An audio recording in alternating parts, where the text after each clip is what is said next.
पानन रस्त्यावर काम आमचा महसूल विभाग करताय. तलाठी, भूकरमापक पासून जिल्हाधिकारी पर्यंत संपूर्ण टीम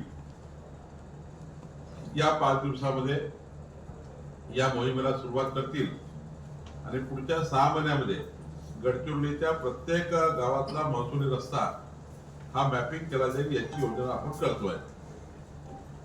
सोबतच 23 तारखेपासून तर 27 तारखेपर्यंत 2011 पासून सरकारी जागेवर असलेल्या लोकांना त्यांच्या घराचा प्रॉपर्टी कार्ड देणे, पट्टे वाटप करणे, गडचिरोली शहरामध्ये असो की या जिल्ह्यातल्या ग्रामीण भागातला असो, 2011 पूर्वीचे सर्व घरं कायदेशीर करण्याचा निर्णय माननीय मुख्यमंत्री देवेंद्र फडणवीस यांनी घेतलेला आहे, आमच्या सरकारने घेतला आहे आणि या निर्णयाची अंमलबजावणी आम्ही या ठिकाणी करण्याचा प्रयत्न करतो.